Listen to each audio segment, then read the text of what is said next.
It's your favorite compas, and we have you covered with plenty of sports content on this your favorite show. NFL training camp is here, and we get into our first impressions of week one on Compas on the NFL beat. We continue our NFL discussion on rapid fire about Sean Payton's comments about the Jets and Nathaniel Hackett. We talk boxing on Combat Compas by recapping the Errol Spence and Terence Crawford fight, or lack thereof. Lastly, Dan and Diego and Victor Producer join the show for Burial of the Week, Avocado Roast, and Una Mas. Which reminds me, Gilberto, don't we have a question for our viewers and or listeners? Yeah, Fernando, you were spot on. Lack thereof of the action-packed fight that was supposed to happen that never occurred. And I feel bad. I was telling the boxing public, you know what? Fight of the year, maybe fight of the century. And it was a total domination. So, sorry about that. But hopefully you watched and you really got to appreciate Terence Crawford. So that is the question. The engagement question of the week. Who should Terence Crawford fight next? Because, maybe it's not a lot of options because he does have a rematch clause with Errol Spence Jr. So I'll start there. Do you want to see a rematch with Errol Spence Jr. and Terence Crawford? Not really. I'll maybe just answer for you. But if he's at 154, maybe an option. How about Jaron Boots Ennis, a rising welterweight contender? People don't really know the name, but Boots Ennis is a good fighter, but maybe not on the level of Crawford. He was chirping at the Charlo brothers. Terence Crawford, yes, and that's the other one. Good segue. Jermel Charlo could be an option, but Jermel Charlo's kind of busy with Canelo Alvarez, so I don't know if that will happen. But you let me know in the comments, who should Terence Crawford fight next? Would it be some of these guys or another option? And if you're on audio, get to the YouTube and let me know in the comments, as always. A guy that puts up a fight no matter what is Dan and Diego. Let's go to him now. Welcome, one. Welcome all to another glorious Wednesday. You already know what it is. It is not only one day closer to the weekend. It is not only hump day, but it is the day that your favorite program, Compas on the Beat, drops a new episode. You already know what it is. Your boy Dan and Dago's here to remind you of a few things. Do not forget, we have a merch store now with a lot of cool things. We got hoodies. We got hats. We got t-shirts. We got stickers. And we might have pins. Everybody loves pins. I don't know if it's up yet, but if not, you can go slide in that Stooges DMs to find out if Gilberto's going to put it up or not. And also, do not forget to check out all the stuff from UFC 290. There's a lot of great content up there. And you already know you're hyped up for another episode because we got Certified Compas coming up to you. We got Compas on the NFL beat. We got Rapid Fire. Then the boys come in and shoot the breeze for a little bit. We appreciate you all. Shout out to all of you guys. But anyway, enough of the dilly-dally, Denadeo. Let's get to the program. It's time to get to the best damn program in all the universe. From all the way across the hallway. Play the music, Nando!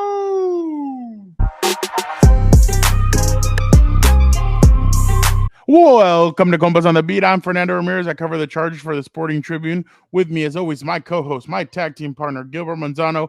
He covers the NFL for Sports Illustrated. What's up, bro?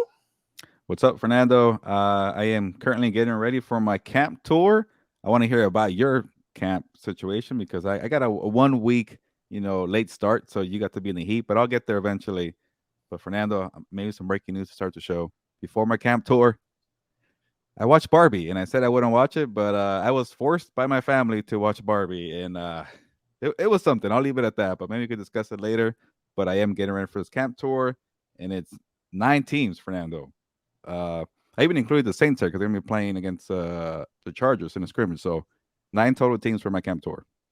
So, when you walked in, do they, say, sir, your man card, please, and you have to, hand it over, or, how does that...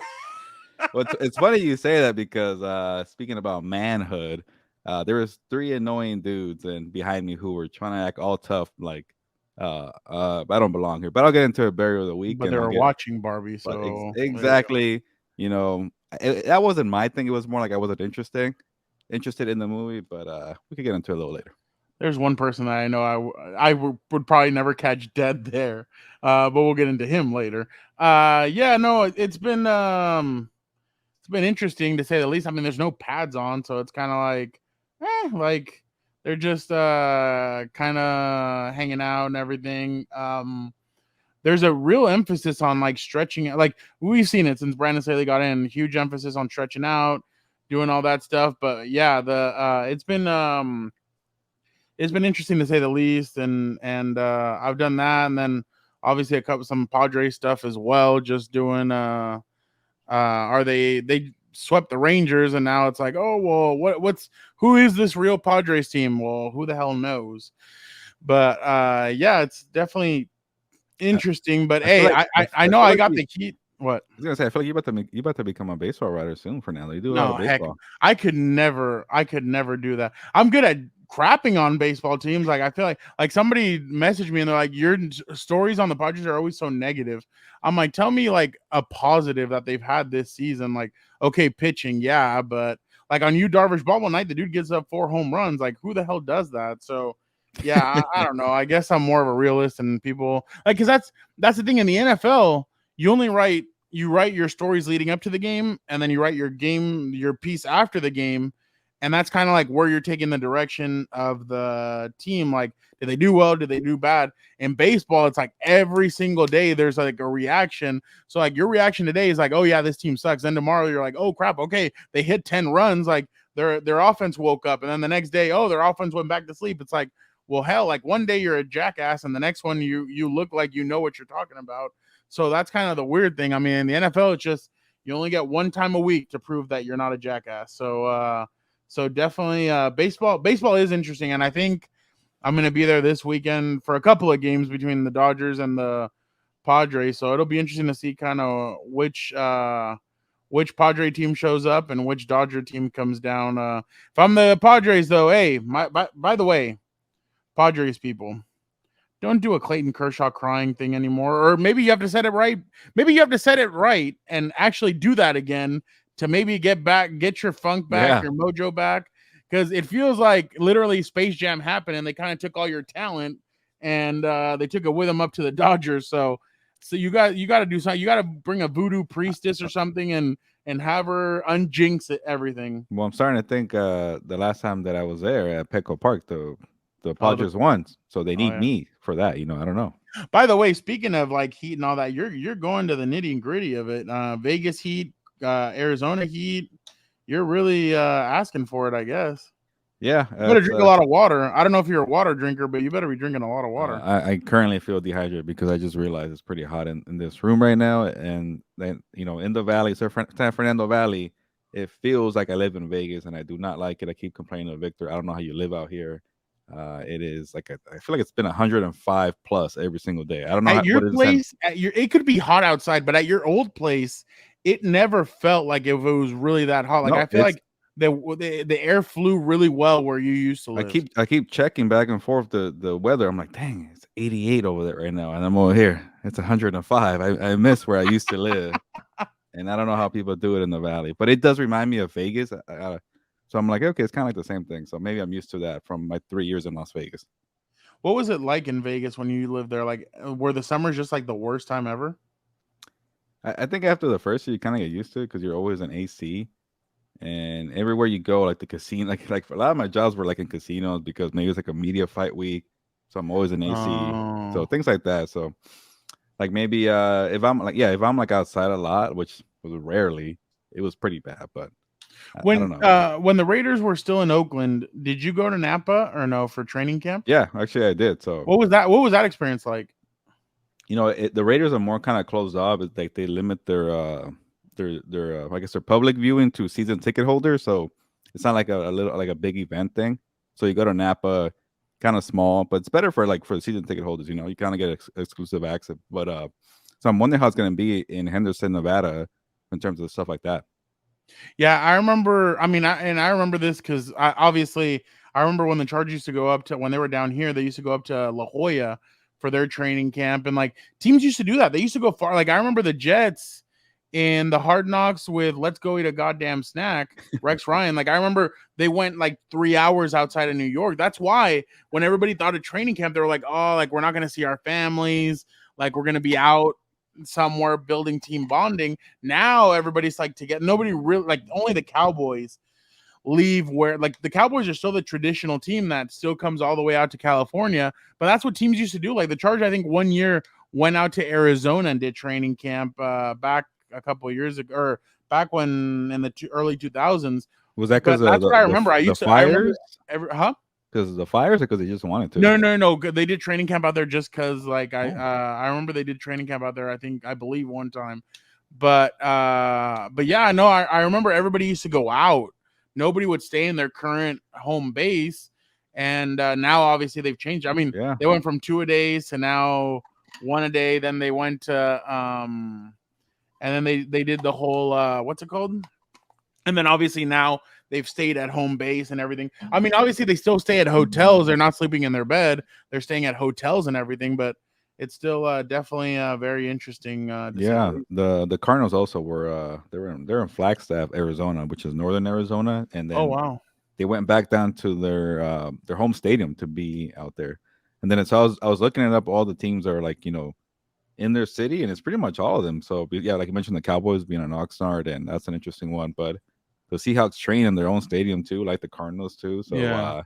I don't know. I kind of like that vibe of being away from your facility and away from your stadium. Just kind of Well, gives because a you want, different look. you want to get out of your comfort zone, and you want to really like the thing that they used to try and do is build team camaraderie. Like, hey, like you got like kind of like in your favorite movie, what's it called? With oh my, remember the Titans, where they went out and he's like, hey, there's no black, there's no white, there's only your teammates. Like that's what they used to try and do. Now, I mean, everybody's it's a lot different, I think. So it's definitely interesting. But you're probably gonna catch Eric Williams somewhere. You're gonna run into Eric somewhere somehow, because Eric's doing the same tour as you, but he started off with the 49ers. And did you see his tweet where he's like, oh, Taylor Swift's bus is here? And I'm like, I never thought Eric Williams would be tweeting out about Taylor Swift. And then he goes, versatility, dude.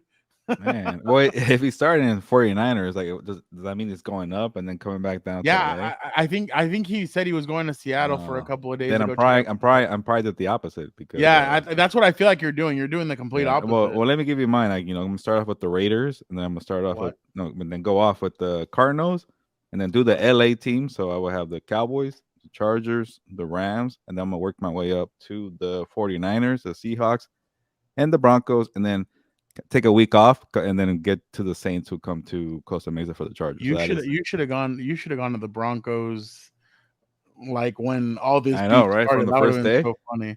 That would have been hilarious. Yeah, and you know what? And a lot of people were talking. Like a lot of people are talking about it. So obviously, Aaron Rodgers already responded, which was pretty interesting. That's what I'm kind of hoping, that one of these teams that I hit, like breaking news occurred. Maybe I'm not hoping it, but it'd be interesting to be there when something big is happening. Like the Colts with Jonathan Taylor, like you mentioned. Aaron Rodgers talking about Sean Payton today. So that was crazy. Unfortunately, Joe Burrow being injured. So things like that, like being there when like maybe Nick Bosa signed his contract when I go to the 49ers. I don't know. Joe Burrow needs to just take training camp off. Just sit him. I mean, he's gotten hurt, and he has not gone through a full training camp. I think yet he has not gone through a full training camp. So, he got appendicitis last year during it. Yeah. The year before that, he was recovering from the ACL. So it's like, what the hell? So maybe his rookie year was probably the only one that I can remember where he might have been there. I can't remember though. But that's a perfect segue though, Gilbert, into Compas on the NFL.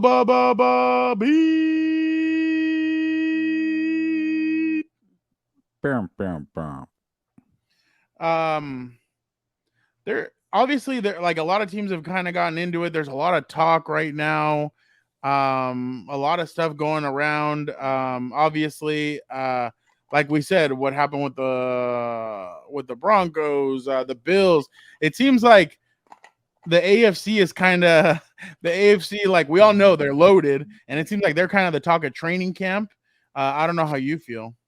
Yeah, so these week 1 training camp takeaways, like I was trying to like, okay, it's my first time trying to do national stuff and trying to keep track of everybody, and just find myself looking at AFC East teams. Aaron Rodgers with the Jets, Josh Allen with the Bills, Mac Jones and the Patriots, and Tua and the Dolphins, and a lot of news occurred from week 1, man. Like, maybe this one was not really news, but just seeing the chemistry. I mean, I might have mentioned it last week, as Aaron Rodgers and Garrett Wilson. I'm like, Garrett Wilson, man, he's looking like it's gonna be a stud, and very quickly. And then, all of a sudden, Stephon Diggs is happy with Josh Allen. Unfortunately, Jalen Ramsey getting hurt for the Dolphins, and maybe I could start there for now because like before the Jalen Ramsey injury, I think you and I were on the same page of saying they were a little overrated. I don't see the Dolphins as Super Bowl contenders, and Yeah. then now without Ramsey until December, like I know they're being very optimistic. Oh, it's not the whole season; he'll come back. December is a very long time, so it's a big blow. But I just want to say before people are like, "Hey, of course they're not super contenders; they don't have Ramsey." But before that, I was like, I don't like their team. And I remember one time during the draft, when I had to do like a story saying these are the first round. These are the teams that don't have a first round pick. What should they do? And for the Dolphins, I gave them a cornerback. In the comments, people are getting mad at me. They have lots of cornerbacks. And I'm like, do you not know injuries happen? Do you not know that depth at position is important to be a Super Bowl contender? And luckily, they did draft one, so maybe they'll be okay. But I just never. Eli Apple, they'll be fine. Yeah, that him and Tyreek should be fun. But overall, I didn't like him that much before. That's how Jalen got hurt too, covering Tyreek. Oh, really? That's what it was? Yeah, that's what they said. That's how he got hurt. I had no idea. So was it just like on a go route? He couldn't keep up or what? I think that's what it was. Yeah. So it just and it was like a worst case. It was the worst case scenario that could have happened for the Dolphins. I mean, I guess worst case scenario is he would have torn his ACL, but still December. And then remember, even if he tries revving it up, yeah, it takes time. So it's just it's gonna be interesting to see what happens with them. But yeah, I'm with you. Like I know I picked the Dolphins as my top five defense because they had some pieces, but now I'm really thinking about it. And I'm like, well, I don't like Bradley Chubb, Jalen Phillips. I mean, the dude has an on and off switch, and I think he uses it a lot. Like sometimes he's really on, and sometimes he's kind of like, eh. Xavier Howard's getting older. I think Javon Holland, I like him. I think that kid is a stud. The safety, right? Out of Oregon. Yeah. I think he's a stud.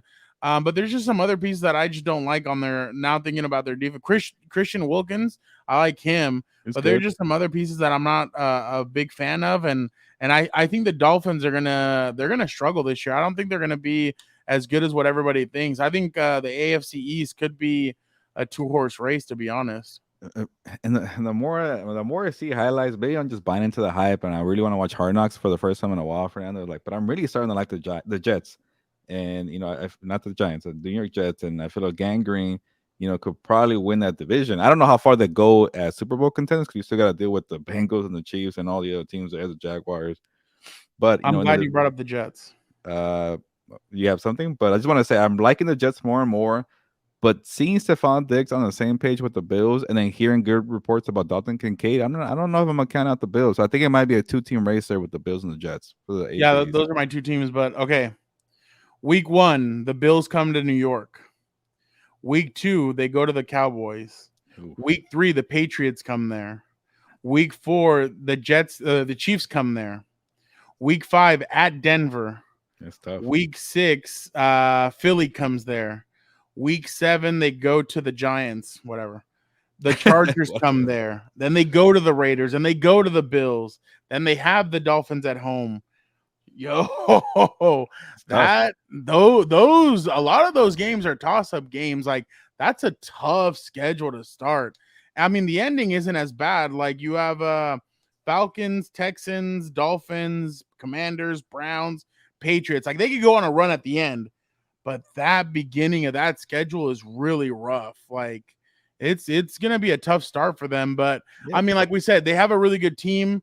I'm sure I think they're going to end up getting Dalvin Cook, to be honest. I think that's another thing. That'd be pretty big. Let me ask you, I saw this on Twitter, but I just don't know. Devontae Adams, do you think he could really say, hey, I want out. I want to go to the Jets.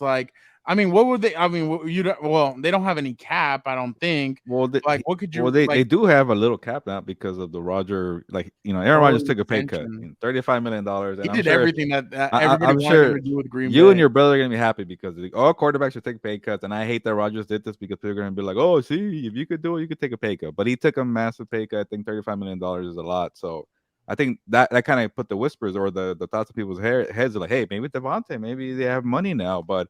I think it's more for Dalvin Cook guys, maybe re-signing some guys, and then also just being active and guys are notable, but a little bit in the back end of the career. But yes, Rodgers wants to win now, and that maybe it's another reason why I'm buying into it a little more. And then Sean Payton's comment lit a fire under them. Him I and think Robert so Saleh. too. Yeah. Like all these moves are starting to look pretty good, but like you mentioned, the schedule is really difficult. But having that extra wiggle room for the cap space is really going to help out too. I feel like Garrett Wilson to me, I think would take I think he's already going to take a good step this year. If he got if he could listen to Devontae Adams, be in the same receiver room, that would just do so much for him. And I know, I mean, obviously, like Randall Cobb and it's tough to execute that trade, but like no, it definitely is. And I mean, especially because the Raiders gave up so much for him last year, and then it's like how are you already going to give up on it this year? But like even I remember Dan and I we were in I was still in Indiana last year, or I had barely got in Indiana last year when the Devontae Adams move happened. And I told Daniel, I think this marriage is gonna end terribly because I don't think he's gonna like Josh McDaniels, and I mean I don't know if he does or if he doesn't, but it's just been a weird start kind of because I mean obviously he went there to be with Derek Carr. Now Derek Carr is gone. He's throwing picks in Saints practices from some of the tweets that I saw. But yeah, no, going back to the Jets, that's a tough opening. Like even okay, like they're going to the Raiders. Like it's either it's a Sunday night football game, or Monday night. I can't remember, November 12th, whatever that is. But that's a night game. Like even that game is gonna be tough. Why? Because you're traveling, you're coming to the West Coast, like you have to face a Raiders team that I mean, obviously nobody's gonna know how good or bad they're gonna be. But the Raiders are they're gonna play teams tough no matter what. So there's gonna be the Jets are gonna be one of those teams that I think they could win some of these games, but they're also gonna lose some that people are gonna be like, how'd you lose that game? I mean, it just happens, but I agree with you. I think it's a 2-horse race. I think it's gonna be the Jets and the I think it's gonna be the Jets and the Bills in the division. Maybe the Dolphins can do a little something here and there, but I just don't see them as canary. And I think the Patriots are building something, but that's the thing. I think they're kind of in a rebuild. Like I think Christian Gonzalez is going to be freaking good. Like I think that kid is the next shutdown corner in the NFL. So, but I mean, do you want to see Zeke over there with them, or is that doesn't really do anything for them? I don't think so. I think Zeke needs to go somewhere where he's just gonna pound it and get his touchdowns or get the first down. Like Ramondre Stevenson's pretty good, so maybe it could be. I'd love to see Zeke with the Eagles. With that little thing where they come up and push. Can you imagine getting pushed by big ass Zeke? Just Jalen Hurts would probably fly over the offensive line if big old Zeke Elliott was pushing him. Yeah, no, that'd be nice, but I don't know. I think it's more he wants a little bit of money. Yeah, I think the Patriots have a good amount of cap. I saw that somebody took a picture of them at a restaurant. Him and Mac Jones were eating at a restaurant. Do you buy that Stephon Diggs and Josh Allen are all good? I think so. Listening to his comments, it sounded like it's like a family thing. I'm over it, and maybe it was more like, hey, I want more input. Let me try to get this. Let me do it my way. And it didn't help out. Whatever. It didn't work out for him, and they moved on. But I think they can't trade him. You know, you were saying Devontae and the Raiders can't really trade him either. But the Bills, they know they can't trade Stephon, and they also know that they need him to get over this hump if they're going to ever do it. So I think get on the same page was a big indicator. But for me, I'm like kind of like you always look for the rookie kind of camp notes, and people are really saying Dalton Kincaid is really tearing it up in camp. I think as of right now they're going to be fine. But once that first mistake happens or that first thing happens, I think that could be something that just makes him explode. Because, I mean, he's been patient, but, these guys want to win. And, I mean, he's been in the situation where they have such a good team, but they just can't get over the hump. And I'm sure he's frustrated. But man, I think they really miss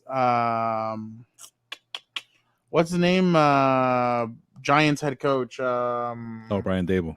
Brian Daboll. I think they really miss Brian. That offense hasn't looked the same without Brian Daboll. So I'm interested to see what Ken Dorsey is going to come up with this year with that. But I don't know. I'm definitely interested. It's funny when you put Rodgers in the rundown, when you put Rodgers to Wilson connection, I thought you meant the Manhattan MILF Hunter. I didn't know you were. I didn't know you meant Garrett Wilson. Like I thought you were talking about Zach Wilson. I was like, do they have a relationship? But actually, I saw some videos where they were talking and everything, and And Well, you're gonna see your boy starting in the Hall of Fame game. He got the job there. I Jets mean, Brown, Zach Wilson starting. did you see Mekhi Becton is gonna play too? Yeah, that too. He's I not wonder doing if well. they're hoping he gets a Josh Jacobs kind of situation where he gets pissed off and he plays really well this season, just like they're probably like, hey, it worked for Josh McDaniels and Josh Jacobs last year. Let's try this and let's have Mekhi Becton. He lost a lot of weight, by the way. Yeah, but Mekhi Becton. I feel like I've heard that before, and he just doesn't do anything. But Oh well, but I'm just saying, like, hey, good job. Like, start, yeah, he's working the hard. one yeah. that have you seen Russell Okung, former Charger? Oh yeah, well, he lost a lot of weight. Yeah. But did you see what he said? That he went without eating any solid food for 40 days. Oh really? That's how he lost it? That's what he said. But he lost over like 100 and something pounds. But I don't know. I mean, what is he? Jesus Christ, that he can go into the desert 40 days and 40 nights and not eat like that. That to me is crazy. You know he's a character, so he was probably trying to get. I still remember when they lost to Baltimore, how he went off and he's like, the NFL doesn't want us to host an AFC championship in a soccer stadium and this and that. Like, I remember that. That was actually pretty funny. But what do you think, Zeke and the Patriots?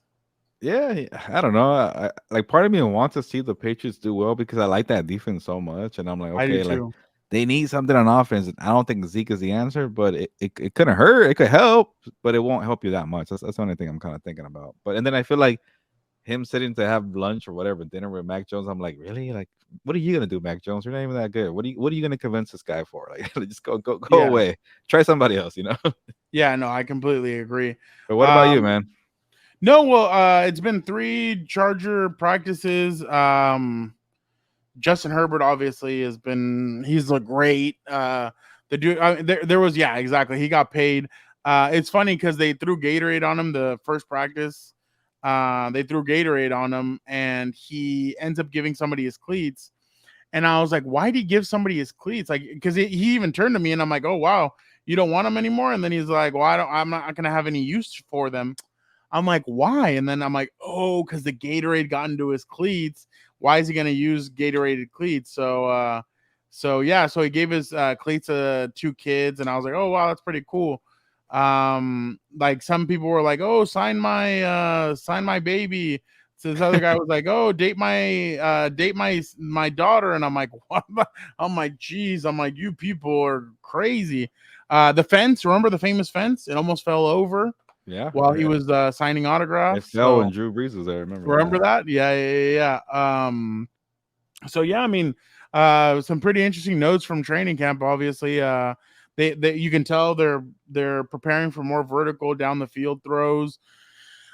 Keenan's been going deep. Mike has been playing in the slot at times, and we asked Brandon, like, why is he playing in the slot? And he's like, it's like when LeBron has to go up against a point guard.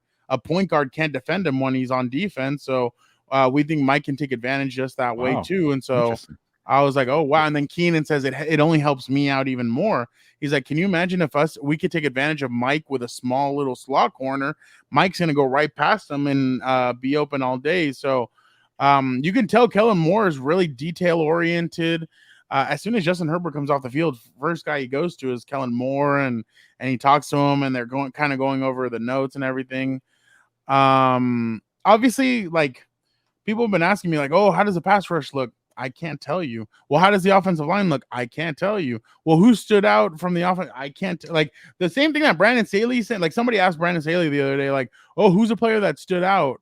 And he's like, I can't give you one player. Well, yeah, they don't have pads on. Like, you remember that drill that we saw when it was like Bosa against Slater, and you're like, oh, crap. Yeah. Slater might actually be the real deal. That's when you kind of see those kinds of things. And that, like, this week, they're going to be in pads. That's when I'm really going to know, okay, this guy, that guy, not that guy. The only person I've ever been able to tell without pads if they were good or not, Jerry Tillery, obviously. From the beginning, I could already tell. But other than that, there's not a player that, like, you can really be like, oh, that guy, no, not that guy. So I think padded practices are the most interesting practices because then you get to see the real. And it's funny to watch guys like Derwin James, like when a guy catches a pass over the middle and Derwin just wants to go and throw his shoulder in and he's like, what? And then he just kind of goes up like this. Like, that's actually pretty funny. So yeah, I think we'll know more with the padded practice, but it's been interesting to kind of get back in the flow because I wasn't here last year for training camp. So it's Right. cool that I'm back in the flow of it. I've actually been taking the train up to go do that because I mean it's so much cheaper than gas. And then the other day, Gilbert, Saturday, I took the train up. I'm coming down and I look over to the side, San Juan Capistrano. That's when the train kind of comes up and you can see the freeway all the way up at San Juan Capistrano. I'm like, thank God I didn't drive. I'm like, that traffic looked horrendous. Like they were not moving. So definitely glad I took the train. And then on the train, I can work, I can do stuff, and I can get some stuff done. So it's definitely. And then by the time I got to San Diego, I'd already written my story and I'd already sent it in. So so definitely, I think that's an advantage. So yeah, it's been pretty interesting to kind of get a sense of everything. It's funny. I asked Keenan real quick. I'm like, hey, does it kind of feel like you and Justin are at the point that like if you guys put on blindfolds, you guys could find each other? And he starts laughing and he goes, "That's how it looks like, huh?" I was like, "Well, yeah." He's like, "Yeah, no, this chemistry has been built over time and everything, but yeah, I kind of feel like Justin and I are on the same page for everything." That's why I mean, it's just like I said, it's only been 3 practices. But if Keenan Allen can stay healthy, he may be in for a good year again. Just because Justin is kind of feeding him, he's getting open no matter what way. Man, there was one where he was up against Asante Samuel, and he kind of did a stutter step where he kind of was walking, jogging, kind of turned around, then quickly turns back around again, and he takes off. And Asante goes, "Oh crap!" And he tries to run after him. Keenan was wide open. He caught it, and he literally could have walked into the end zone. So definitely some interesting stuff, but padded practice, that's where you can tell more about what's going on. Yeah, that's why I kind of wanted to wait a week for my camp That's tour because smart. I wanted to see them in pads, but unfortunately I got the last day of not pads for the Raiders, but I think the other teams Oh, will be in pads. So that's why I wanted to wait too. And then real quick, Fernando, you know how I put you like on the I forced you to be on the spot to give me your take of Justin Herbert signing his contract, and then unfortunately we got it right. yeah, Just to remind us, so I got it right for saying it's going to happen, and then you were pretty close on the annual average salary, or no, not the yearly salary. yeah. And it was you said $53 million per year, and it was 52 or 52.5, something like that, or 52.5. So something like that. Yeah, you're pretty close. I thought I'd be higher.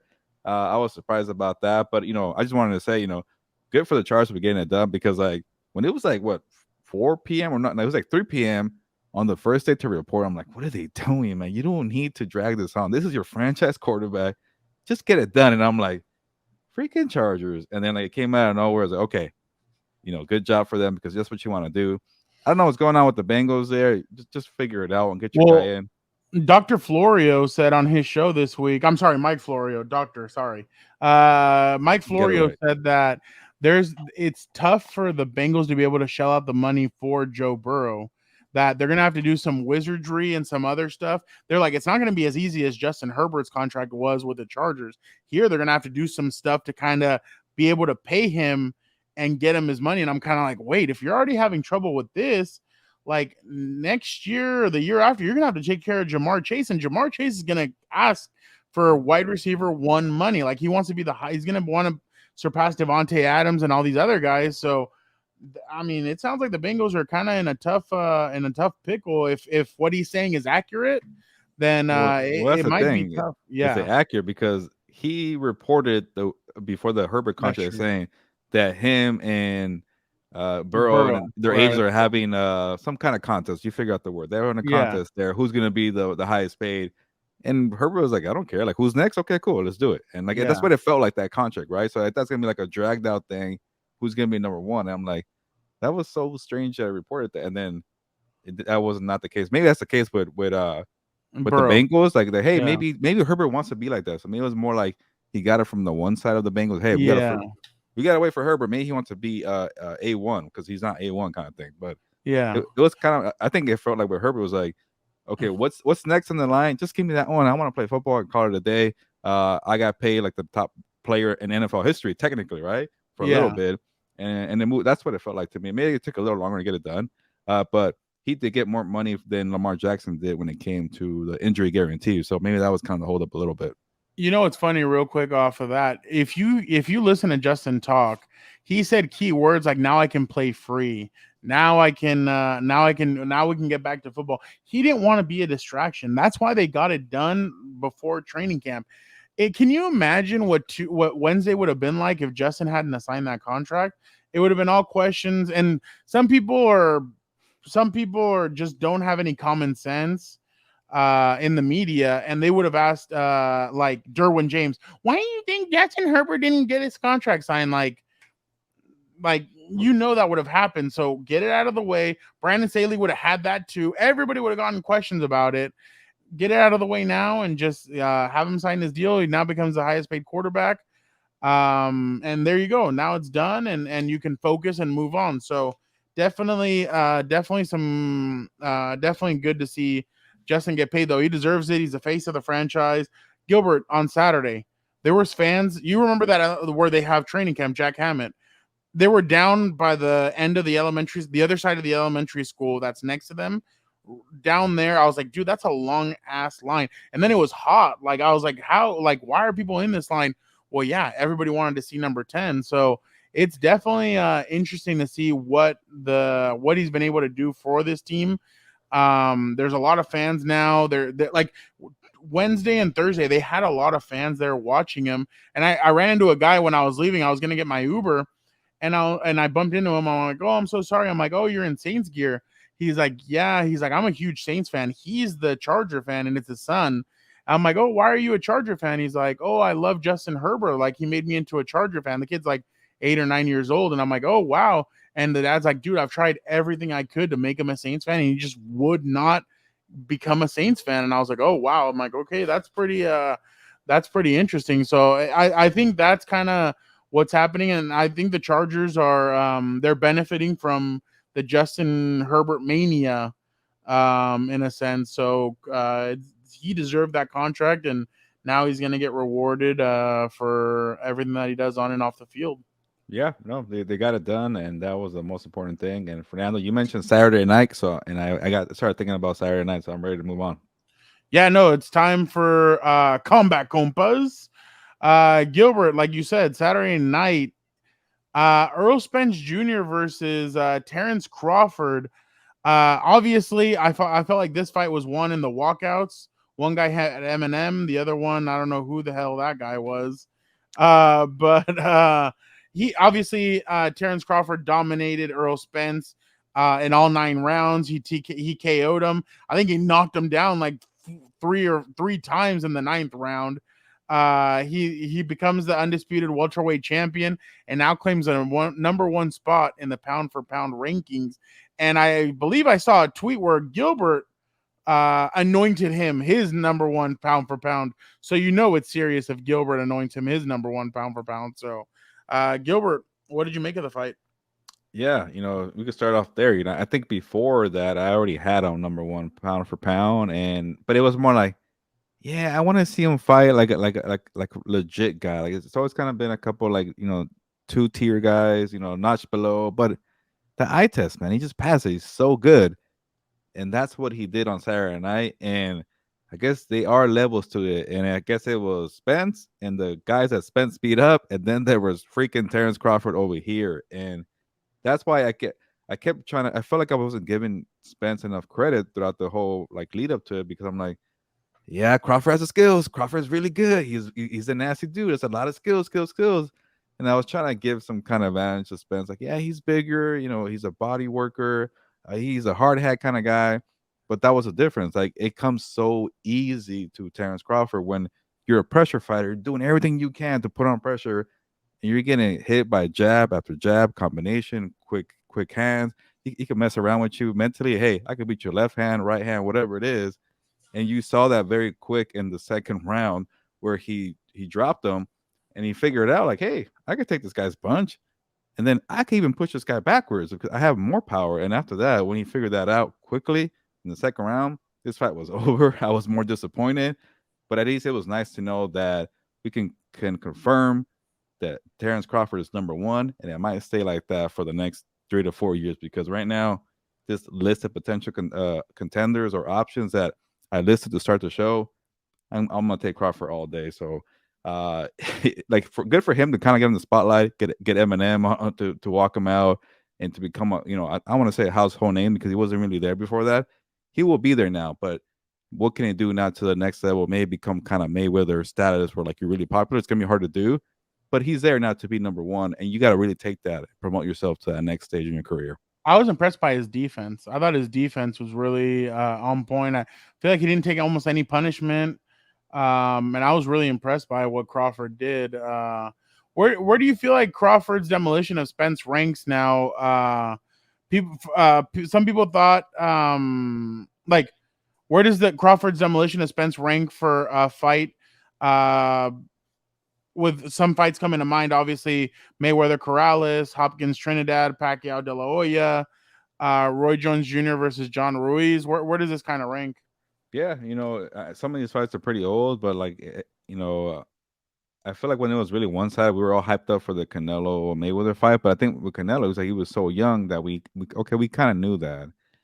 Maybe the Mayweather Pacquiao one, that was just a really boring fight. Like Crawford was not boring. He was just dominant. He was putting a lot of punches. So I don't know, it's tough, but I can't remember a fight like since that Mayweather Canelo fight where like that, okay, it's gonna be a really good fight here, and it turned out to be very one-sided. So I don't know where it ranks in history, but I think it's gonna go a long way in Terence Crawford's career to be undisputed at junior welterweight, at welterweight, for sure, bona fide Hall of Famer. And I'm telling you, like when you could safely say you're number one pound for pound and no one can dispute that, that does a lot for your career and marketing. And Mayweather had that for a long time. And when you're kind of like, yeah, maybe you're good, and that doesn't really work out. So to beat Spence, that goes a long way. And it was so cool for him to see at the weigh-in where I think Spence You was mean like, the fake weigh-in?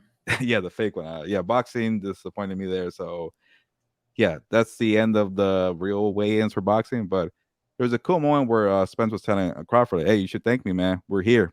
You see all this big fight? It's because of me." So, Spence gets credit for that, and then also, to he got up every single time. He didn't want his trainer to throw in the towel. So he has a heart of a champion, and he took the fight. That was a big deal. Shout out to the referee for stopping that, because after a while, I was like, we've seen enough, man. But it was good for Crawford's career, and it was very one-sided, but I think there are benefits. And it's not one of those fights where like, why did I pay $90 for? It was, how the Mayweather and Pacquiao and everybody's so pissed off. $100. Yeah, this one it kind of felt like, okay, we just want to know who's good, who's better, and now we know. And I think people are, at least for me, I didn't feel like I was ripped off, or maybe a friend of mine wanted half of his money back. I was gonna say maybe I should pay the host because I forgot to pay him. Shout out to Rudy for getting the fight. Spence activated his rematch clause and said he would like to fight at 154. He didn't make an excuse, but was it a mistake for Spence to take the fight at 147? And did you feel like he looked dehydrated during the fight? This is where I get annoyed, because now after every fight, they somehow, even a complete domination like that one, Fernando, they find excuses. Oh, he was dehydrated. Oh, let's see what happens at 154. I'm like, no, like if you just say, yeah, Crawford is a way better 147 guy, but I wouldn't mind seeing 154. That's the way you should assess it. People making excuses about Spence, like Deontay Wilder, you said, did you see it? Like, I could see it in his eye. I could see it in his skins. He was dehydrated. I'm like, stop it. Like, slow down. Give Crawford his credit. Friend of the show. Yeah, he is a friend of the show. But Spence has a lot of friends from the PBC side and the same promoter, so they're all trying to look out for his boy. And there's that funny video of Crawford taunting the Charlos, like you mentioned at the start of the show. So, Spencer and the PBC, they're real tight, but that wasn't it. And I get it. Like we mentioned it last week, that Spencer's been at 147 for a very, very long time. And it was the back end of that, and that could be an issue, but he looked fine to me at the weigh-in. And then there was no rehydration clause, so I don't like the excuses, but I would like they're gonna have to activate this rematch clause. Just get ready, everybody. It's kind of like Devin Haney and Cambosa's. It was in the contract. You take that payday all day, every day. So it's gonna happen, but I will much rather see it at 154. I have two questions for you pertaining to the UFC. Is that cool? Oh, sure. Go ahead. Pereira, why was he allowed to fight if he didn't make weight? I don't know, but like, because I was more focused on boxing, but I want to say is you take a little bit off your purse. Like, hey, how many pounds you go over? All right, you're going to take that penalty. And then it goes to the opponent's purse, and they make the fight happen that way. But supposedly did you see what he was eating after? The canes, right? Yeah. And then I haven't seen the fights, but I saw the kick from Gaethje, by the way. That was a pretty nice kick. That was my second question. But that fight, it sounded like it was controversial because Is it Jan, right? He kept saying that he got robbed, so I don't know what happened there. Yeah, that was gonna be my second question. If you watched, because I know you were boxing, but did you watch the KO? Yeah, we after we were done watching boxing, we immediately flipped it over and we just saw Gaethje kicking off the head of Dustin Poirier. So that was a nice little combo. And Gaethje's, man, that's why people like him. Like, you never know which Gaethje you're gonna get, but he always comes to fight and he brings it. And that's why he gets caught a lot and he loses a lot. But when he's on and he doesn't get caught, he does things like that. And I wouldn't mind seeing McGregor against Gaethje because they're both strikers. Oh, but he said he won't fight anybody who takes steroids. Did you see what Chandler tweeted out? No. He said, maybe you want to see, maybe we want somebody, like, he tweeted at Gaethje. He's like, oh, maybe you want a real opponent for that BFM title or BMF title or something like that. And then Dustin Poirier tweets at him, shut your ass up. So it was pretty funny to see that. But yeah, I thought I did the same thing. I flipped over to the UFC once that fight was out and I saw that kick and I was like, oh, dude, I'm like, he's going to feel that. And honestly, I like Dustin. Dustin didn't make any excuses. He's like, hey, so why are you guys making this seem like it's a funeral? He's like, sometimes you win some, sometimes you lose some. And I lost. I mean, that's just the plain and simple of it. But I'd love to see Gaethje and McGregor. But I just feel like we're going to get teased. Like, we're going to get teased forever. And I was about to make a joke, but can I make it? Like, I wonder who we're going to see first, McGregor in the octagon or Colin Kaepernick back on a football field. Like, literally, like, it like feels like those are the two biggest teases in both sports, because it's like McGregor's always teasing like, oh, here I come, I'm coming back. Then he's tweeting at all these dudes like he's like, I would rip both of their heads off, talking about both McGregor or both Dustin and Gaethje, and I'm kind of like, well, dude, either put up or shut up, and he's just not coming back. So I'm like, at some point, get in camp and start taking all the tests, by the way, and then get in the ring and the octagon. So yeah, no, I feel you. I'm getting to know McGregor, and he's kind of become like an old urban legend. We're like, oh, back in the day, come kids, gather around. Let me tell you about McGregor, and it's been so old now. So I don't know. I mean, the dude has had the best press conferences, and like it's fun to watch him like leading up to a fight. That's like 5 years ago. I know. It's been a lot. Like I heard the other day, they're like, oh yeah, the bus incident happened like I think they said like 6 years ago. I'm like, oh my god, really? Like that seems like, oh, you know what? I watched his documentary on Netflix. It was actually really good. And I was like, oh damn. I'm like, it's been that long. That's crazy. But I mean, a guy that never fails to entertain us is Dan and Dago. Let's go to him now. You're back to me, your boy Dan and Dago, and let me tell you something. Do not forget to check out our other programs that we have here on the Compas on the Beat Network. We got not only the regular Compas on the Beat show, but we also got House of Horns. What? We got a little What's Up Bolts. What? We got Compas FC. What? And we got Compas, Combat Compas. Do not forget to check all the stuff from UFC 290. You are not going to want to miss it. These videos have been wild. UFC 290 was epic. So do not forget to go out there and check it out. But anyway, let's get back to the program. Well, thank you, Dan. Gilbert, it is now time for Rapid Fire. Gilbert, no noises this time. Oh, man. No noises. Jalen Ramsey and Joe Burrow were both injured on the same day of training camp. Which injury will have the biggest impact on their respective teams? Well, I don't know. I feel like the Bengals are trying to hold out hope. And real quick, when Zach Taylor said several weeks, I'm like, that sounds like a lot. When you say several weeks, I'm like, what is that, 2 months in the season? And it sounds like it might be not even one game. So I don't know. So if it's just one game, or even if it is 2 months, it's still better than what Jalen Ramsey has, right? December.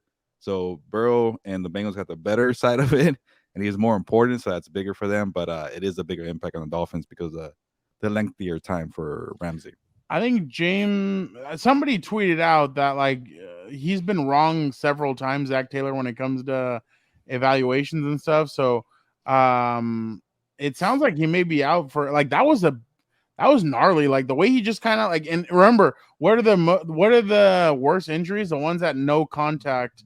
Like the ones that happen with no contact. So obviously we're not going to know. I'm sure they're going to try and get Mr. Miyagi in there to try and bring his leg back. But if he misses game, I mean, I think Joe Burrow's is worse just because he's a quarterback and they need their quarterback. So if he's out, I think if he's out even one game, I think that's bad for for the Bengals, but we'll see. I wouldn't be surprised if he misses 2 games, Fernando, because if he's out all of the summer, you need a couple of weeks to kind of get back in the groove. Because if you're gonna just like no pun, like you strain that calf right away, you're back and you miss another 4 weeks. So you remember what happened to Keenan? Keenan tried to rev up after 3 or 4 weeks, and then he got re-injured, and that stuff is tricky. I mean, you can't just all of a sudden like, oh hey, it's been 3 weeks now. Okay, I can go out there. It's however your body's feeling, and if his body's not reacting the way it is, it could take him some time. But Gilbert, Sean Payton pulled a Dan and Dago, and he stirred the pot last week with the New York Jets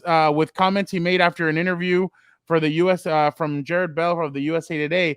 He later backtracked the comments he made about former Broncos head coach Nathaniel Hackett. Aaron Rodgers and Mohamed Salah or Robert Salah were not.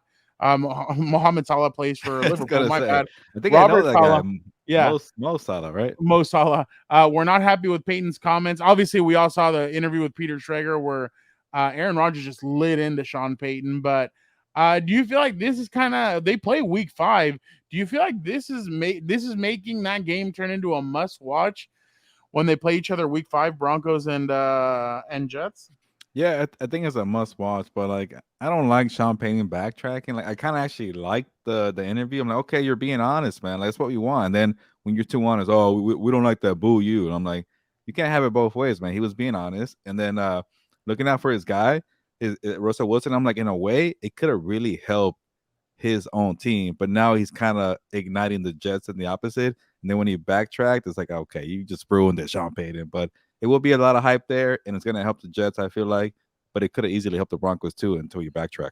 This felt like you've seen The Blind Side, right, with Sandra Bullock? Yes. Okay, you remember the scene where Michael Orr gets kicked in the head by a dude, and like the head coach starts yelling and saying, I'm not going to let you or any racist SOB screw with my player, this and that and that. That felt like what Sean Payton did, like to try and make Team 3 happy. He tried to. Can you imagine if somebody came out and said Sierra's music sucks? I wonder what Sean Payton would have said then. He probably would have gotten even more fired up. But I think that's why he did it. But dude, you kind of caused some stir. I'm sure it's not just the Jets. Now other head coaches are talking, and they're like, "Hey, did you hear what this dude said?" Now people are gonna really want to shut him up. And remember, Sean Payton's been at we don't know if he's a great head coach or not. I know people like to anoint him. We've only seen him at one place, and he succeeded under Drew Brees. We've saw a little bit of a glimpse when Drew Brees left at what Sean Payton kind of looked at like, and it wasn't very good. So I'm wondering to see what it's going to look like here, especially with Russell Wilson, Team 3 at the helm. I'm interested to see kind of what everybody thinks, that he's magically going to fix the Broncos and he's going to wave a magic wand. Remember, Joe Lombardi's the offensive coordinator. We've seen what he can do. And now Sean Payton's there. I'm a little hesitant about anointing the Broncos as of right now. But Gilbert, something or nothing. Jonathan Taylor has requested a trade after meeting with the Colts owner Jim Irsay. Will Taylor be traded this season, and could this add more fuel to the fire for running backs? That Jim Irsay, man, he likes to be in the spotlight, and I guess he texted a bunch of inside reporters, that he's not going to trade Jonathan Taylor, so I guess he won't be traded. Not now, and not in week 8. Yeah, during the deadline, right? That's what he meant. So I guess it's not going to happen, and I don't know. See, I really don't know what's going on with I don't know if it's going to help or not with the running backs, but it's another kind of like, hey, you don't really matter to us, and it didn't help too that supposedly Jonathan Taylor came in with an injury and he wasn't that good last year. They put him on the PUP, which kind of works out for the Colts because, hey, we don't have to pay you and you take another hit there. So that just shows you how many cards the owners have in the team. Like, you could crawl all you want a running back, but at the end of the day, you still have to come back and get your paycheck. And so I don't know. I really don't know the solution here, but you got to take some drastic measures sometimes. And let's see what Josh Jacobs does with the Raiders. But overall, it's not looking good for the whole RB position. I completely agree with you 100%. By the way, I just saw a tweet that the Colts gave Andrew Luck all of his $24.8 million when he retired. Even though he retired, they gave him his money. That was a bit really interesting tweet. But I agree with you when it comes to the running backs. It just feels like it just felt like an unnecessary war. But I mean, it's funny. Austin Eckler was asked about it, and he's like, "Well, Jim Irsay is right. Like, we did negotiate this in the or they negotiated that in the CBA. So I just don't know. I feel like every other position kind of makes a lot of money. Did you see Etienne's? Etienne had something pretty good to say about Christian McCaffrey. If I'm not mistaken, he said we all have to change, revolutionize the game, and impact the game in different ways. I feel like if Christian McCaffrey can get paid, we can get paid, but we have to be able to do different things the way Christian can. And Austin Eckler kind of fits that mold. There's Etienne kind of fits that mold as well. So there are some running backs that can fit that mold. So it'll be interesting to see what they do moving forward. Bill Barnwell from ESPN took to X to ask about 1 in 4 teams who won 5 games or fewer posting a winning record the following year. The Jags, the Giants, and the Lions all did it last year. Who will do it this year? The Colts, the Texans, the Bears, the Broncos, the Rams, or the Cardinals? Ooh, I think from that list, I don't know. But I kind of like the 3. No, I like the Bears a little bit, man. I like that they got DJ Moore. I like that they improved the offensive line with Darnell Wright and Nate Davis. The defense I'm a little worried about, but they got a few guys. Is it? I'm gonna mess up his first name, but Brisker, the safety for the Bears is pretty good. So they need more on defense, but I really like. I want to see what Justin Fields does here. Oh, they got the 2 linebackers too, Terrell Edmonds and TJ Edwards. There we go. Yep. I know some Bears players, but I think they'll win for sure more than 5 games. But I don't know about winning record. I don't feel good about any of these teams, Fernando. Maybe you want to say it one more time. Maybe the Texans, I think, maybe. But you got Team 3, the Colts, the Texans, Bears, Rams, and Cardinals. Yeah, maybe you're right. Maybe the Broncos. But from that list, I feel optimistic more about the Bears. But I don't know which team's going to have a winning record. They're all kind of bad teams. I'm going to go with the Colts. I think the Colts have a good defense. I think they have some good pieces. And man, I'm excited to see Anthony Richardson. I want to see what Anthony Richardson is going to do. I've heard some positive things at a camp about him. I think Daniel Jeremiah was there, and he said that that Anthony looked pretty good. So I'll go with I'll say that the Colts become the team that do well over there. But Gilbert, moving on to our last thing. I'm bringing this guy in. You're going to be like, what is this? Tic-tac. Tic-tac. Tic-tac. Empezamos. That's a journalist who's covering the Kylian Mbappe drama going on right now. And he says tic-tac because they say that he's going to come to Real Madrid and it's only days now that he's going to come. So he goes tic-tac. And he just it's time, not the actual act. Yeah, it's become a sensation like all over Spain and all over. Like if you talk to soccer fans and you say tic-tac, like they'll be like, oh my god, like that's funny because that guy is really famous in Spain. Like the dude makes bundles of cash working at a network out there.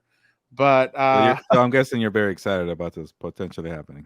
Oh, I'd love it. It'd be our team would be like when Thanos puts that final Infinity Stone. That's what would happen. I mean, but no, that's not what we're talking about, though. Last week, we talked about how Kylian Mbappe was offered $776 million to play for 1 year in Saudi Arabia. And we've also discussed Lionel Messi making $1.6 billion from endorsements from the MLS, Adidas, and Apple TV as part of his agreement to join Inter Miami. As we now know, Mbappe turned down the deal with Al Hilal. But which of the 2 deals are you taking as an athlete, Gilbert? The long-term deal like Messi or the 1-year bump like Kylian Mbappe?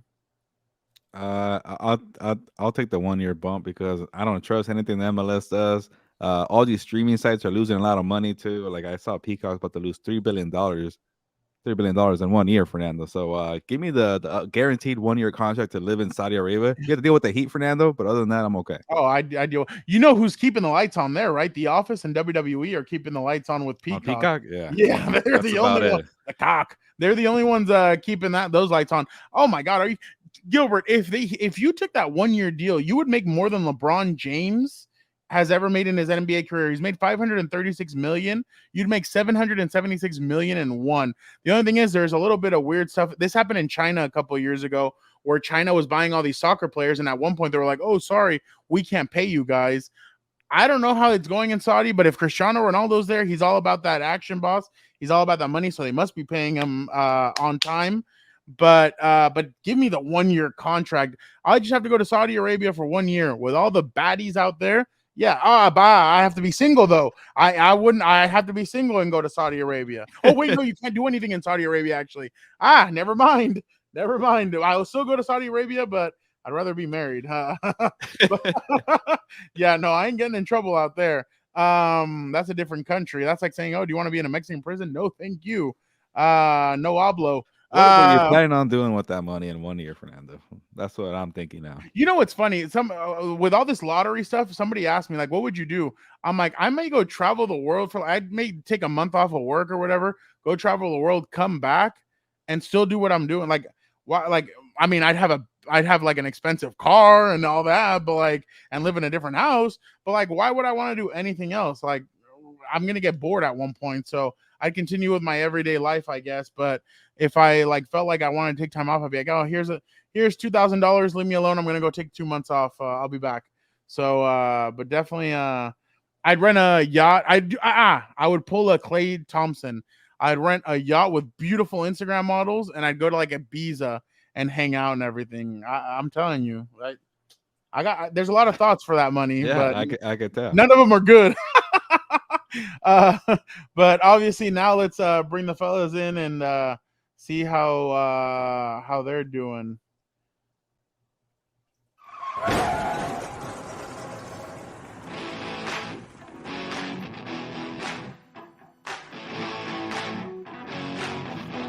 Vic, how are you doing? I'm doing good. Hey, you guys got into some good discussion there about Messi and what Gilbert has turned this into a soccer show.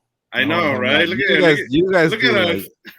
You threw that question in there, Victor, just because you wanted to keep the streak going of soccer talk.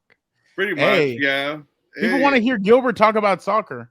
yeah, Nobody exactly. cares. I mean, it's been our highest rated show of the year so far. So yeah, why not keep it going? Yeah, exactly. There you go. People want to know, like, what does Gilbert have to say about Lionel Messi and Kylian Mbappe and what's going on in the world of football? Hey, maybe I could become more famous than that TikTok guy. TikTok. Yeah, Yeah, exactly. All right.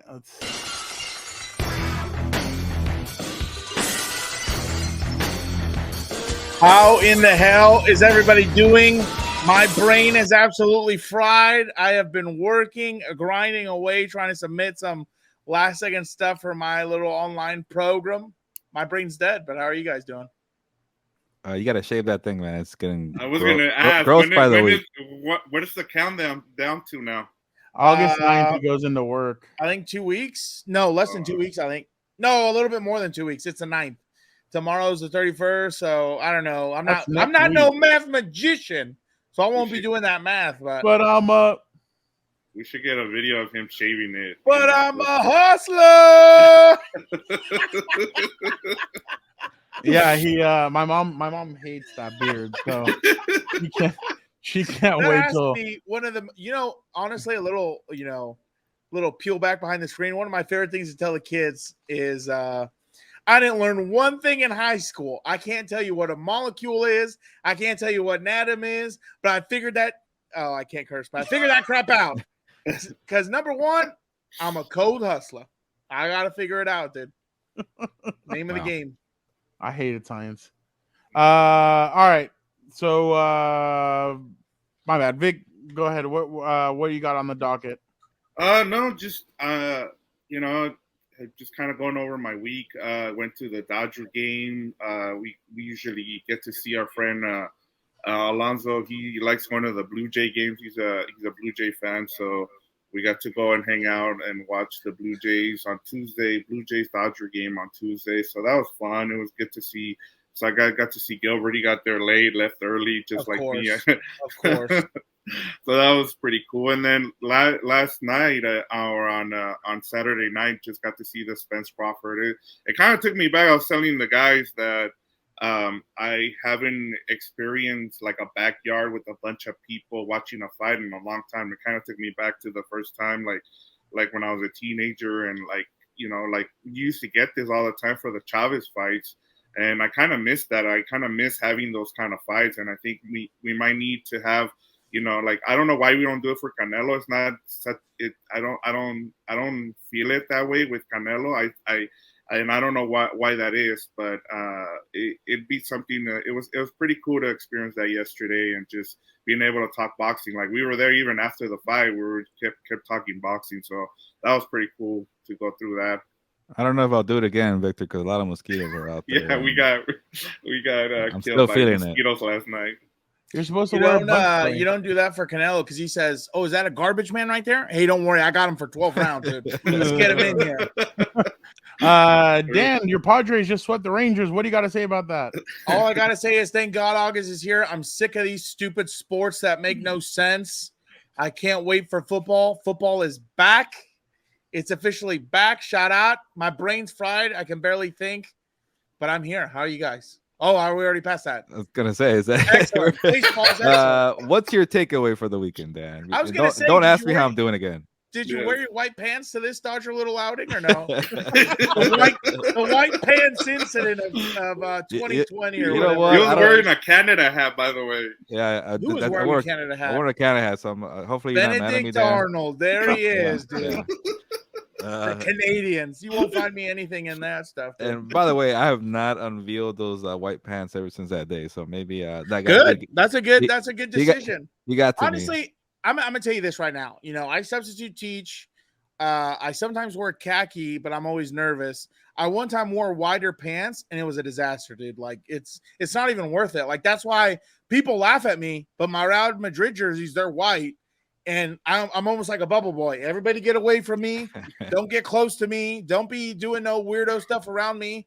And when it comes to eating, I wear a jacket no matter how hot it is because I'm going to protect that damn white jersey. Like, number one, is expensive. Got it customized with my number and my name on the back. So I got the Champions League patches. So Then why wear it at that point to school? Why would you take it to school? are you serious? Why wouldn't I? All those little bastards all those little lovely kids who are Barcelona fans and all them, they got to know what's up, dude. You know how much grief I get at that school? Little Daniel tries to come up with him with like dirty hands and touch his jersey. And then guess what he gets? He gets a right to the face. Kapow! All right, it's time for. You know what's funny? If Dan put on gloves, he probably might look like the Undertaker. Half biker taker, half Undertaker.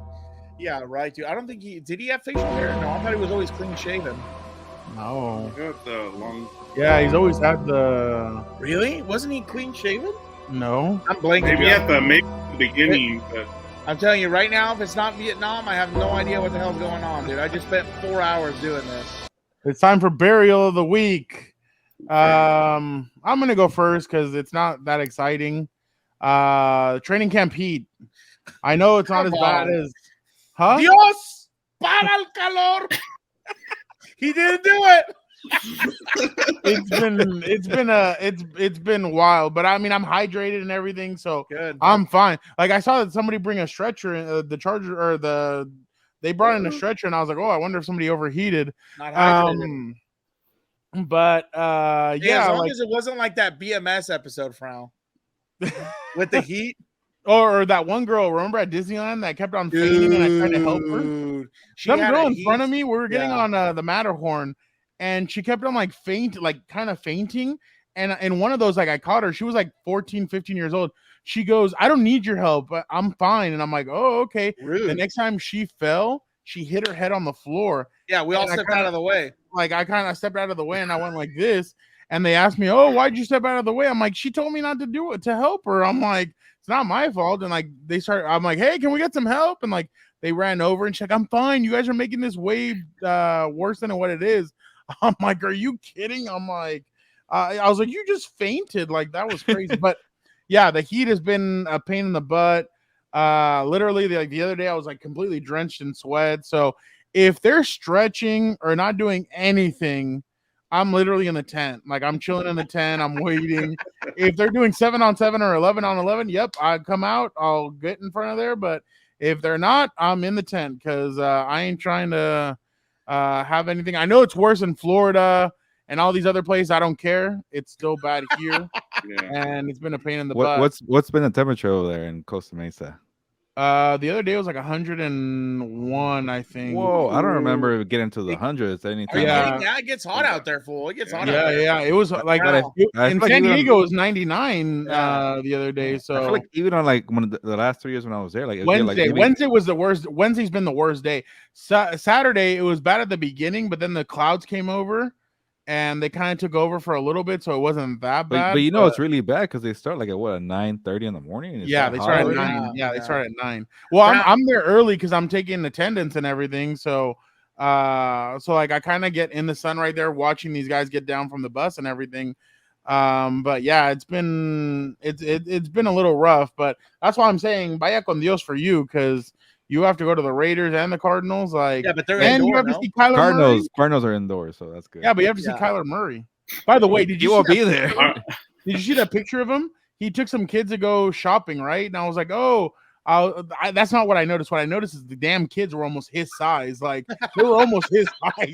I was like, damn. I'm like, he really is smaller than what people think he is. But Yeah. but Now you should be like your hero, Team 3, stretching in the tent, doing little Yeah. workouts in the. Three small too. No, yeah, they do lunges and stuff. Yeah, no, I'm good. But let's go with Vic next. All right, I'm gonna get a little negative here, and I'm gonna talk about the fans and the media degrading the running backs. I've been listening to a lot of stuff lately about the running backs, and everybody has a good good takes about what's going on, but I don't hear a lot of solutions about what's going on with running backs. And like one of the things that was kind of upsetting if you're a running back is seeing like someone like Cole Kmet get 4-year deal worth $50 million, and you're like scratching your head where you're like, how do you have money for tight ends, but you don't have money for running backs who touch the ball? And I feel like there's been a change where analytics people have kind of changed the narrative on running backs, where people are like, yeah, we don't care about running backs, so you can just draft one. Like, these guys are human beings too, so it kind of sucks to see how this is evolving, where now even the media and the fans are like with the GMs and the owners. And I'm just like, you kind of have to think about these running backs as well. And then you have someone like ETN coming out the other day and saying, well, we all need to play more like McCaffrey. But not every offense is like Shanahan, where you're able to put him in the slot and be able to run routes for him. You don't have that same thing. And so some guys, like they like having the old school, running back like the Raiders do with Josh Jacobs, where they're just going to run their running backs to the ground until they're done. Same thing with the Colts. And so I understand why they're wanting to get paid, but at the same time, it sucks how people are talking so bad about running backs that you kind of feel bad for, and you kind of understand where they're coming from. So that's my burial. It's just seeing fans in the media also hop on with all the analytical people and talk kind of bad about running backs. My first thought is that last year I had Cole Kmet for one freaking game in fantasy. You know what it gave me? A big 0. So how the hell is he getting paid? That's my thing. He's a Notre Dame tight end. Oh, that's why. Yeah. All the Notre Dame tight ends. I need him for one game, and he got 0 catches, 0 targets, 0 yards. Who was the one that I had? Fool that I needed a tight end, Knox. I needed Knox to do something. That was a bastard. He screwed me too. I didn't understand that one. He's now I know why they got Dalton Kincaid over there. Yeah, for real. Dude, even what's his name? The Jaguars tight end got paid after not getting paid by the Giants. Oh yeah, but they have Darren Waller, and supposedly Darren Waller can't be covered with the Giants. Like they're saying that. Yeah, and then he'll get hurt. Trust me. Yeah, exactly. But that nobody's been able to cover him at practice. No, I know how he does. But I'm just saying, like everybody's saying, oh, he's uncoverable during practice, and then I look at the practice, and it's like they're in shirts and. Exactly. Gilberto already said he hates all this stupid training camp hype. It's not real. Thank you for listening. You're welcome. I always listen. I always like it or not. I'm your biggest fan. Oh, thank you, sir. But people get carried away in training camp, and Vic, I'm with you on the whole thing. Like people they hear one thing like, oh, okay, yeah, I should like follow that, but I don't know what the solution is, but I know they should get paid. So I'm not gonna side with the owners and the GMs. There is a problem there, but I also see it from both sides, and I'm like, but I really don't know what they could do at this point. I mean, I I'm not think gonna that's side what with it is, either though. one. It's like you see it as a expendable position, like just depending on an offense. Like, of course, you give me a team, I would rather have the best 5 guys up front I can, a quarterback who's decent receivers and running backs. Like, I'm spending all my money in front 7 and the damn up 5. So And it Tua. just depends. No, would you say Tua? Not throwing Samoans not coming near my team, dude. I don't know what they can do because we said, we haven't heard any solutions. This kind of feels like the whole Jimmy Graham thing. Remember a couple of years ago when he was like, when "Hey, he's a like receiver. I'm a receiver." He's not really a receiver. Like the one that I think is coming up next is I think Kelsey's going to be the next one that goes. Like you've already seen, he's gone into 2 fights not fights, but he's like taking a swing at somebody and he was shoving another dude the other day. I think Kelsey's going to be one of the guys that I think Patrick Mahomes is now the 8th, the 8th lowest. Well, Mahomes is going to get his money. Like they're just Right. waiting for Burrow to sign it, and then I think Mahomes is going to be next. And then Kelsey's not even the top 5 earning, not even a top 5 earning tight end. So and I think Kelsey's going to be next. But my bad, going back to the running backs, and the crazy part is that I think the tight ends and the running backs kind of do the most. If anything, like the tight end is asked to block, he's asked to go out for catches, he's asked to do a lot. So are the running back. So, but I mean, there's some running backs that can't pass pro. So like somebody's like, "Oh, what are you gonna do without the pass pro?" And I'm kind of like, dude, there are like some running backs that can't pass pro worth a lick. So I mean, we'll see what happens. Extra offensive lineman in there who's competent. That's why I just feel like the running backs are saying we need to get paid. The owners are like, "Oh, the CBA is what it is." And it's like, okay, you know who the running back should really be pissed at are these damn quarterbacks. That's the reason why you can't, how people say spread the wealth, baby, and everything else. Social media asked Eckler to give a comment about Herbert getting his money. And that's what it is. He knows. Brown, we talked about this on What's Up Bolts. Remember that? Yeah. That this year was a mistake for him asking for money because last year. If you have Herbert on a desk of like who needs to get signed, everyone else is taking a backseat, period. Like, it is what it is at this point. Like, I think who the media and all these other morons should be, kind of crapping on to bring down their value, bring down the quarterbacks. They need some a slice of humble pie. Look at what happened. Ridiculous. They were going to franchise tag Danny Dimes and sign Saquon Barkley to a contract, but Danny Dimes asked for so much. Like a certain writer who got criticized predicted, an expert who predicted it. Yeah. Shout out.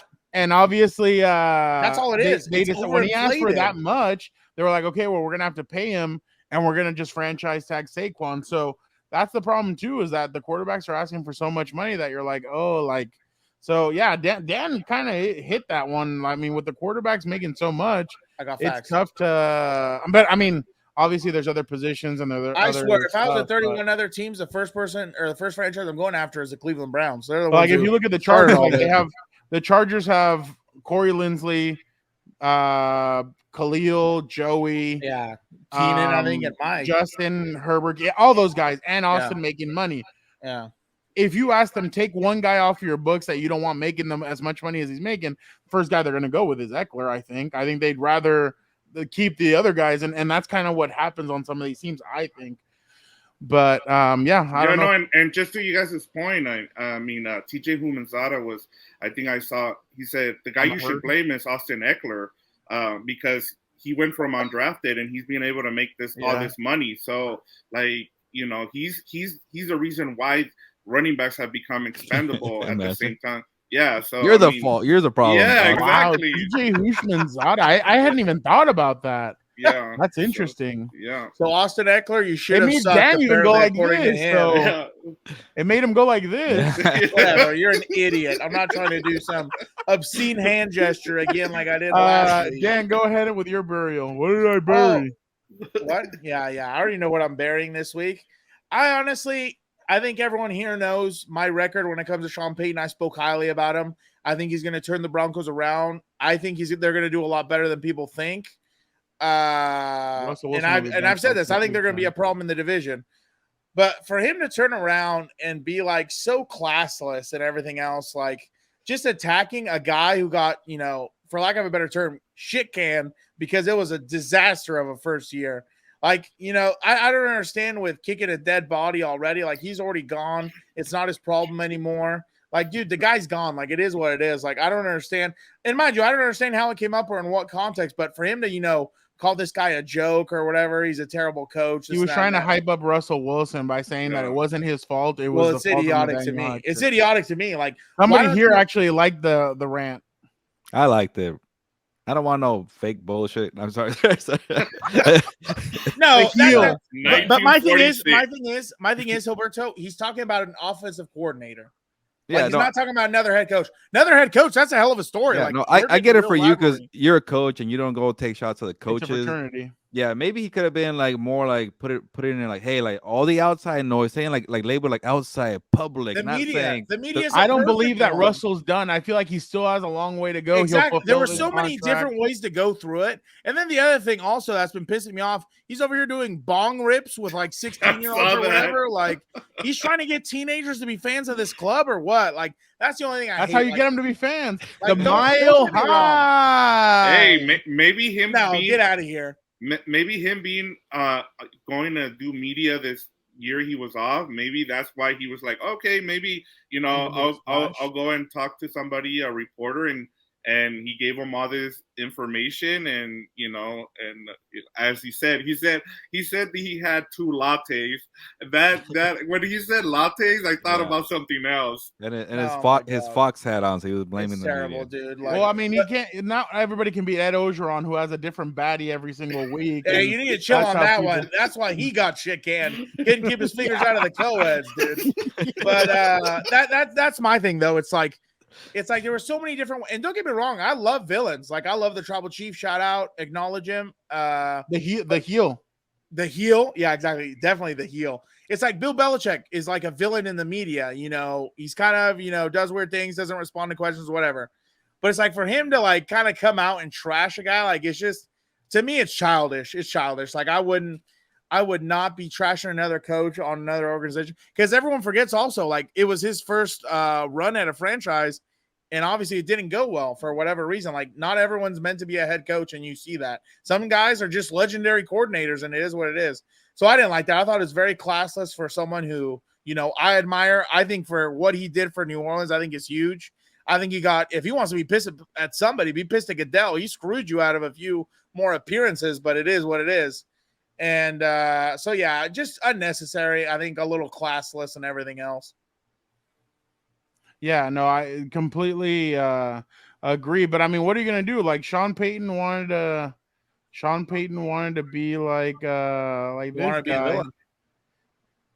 This young man hates my team, and I will defend him like he's my own son against you or any other redneck son of a bitch.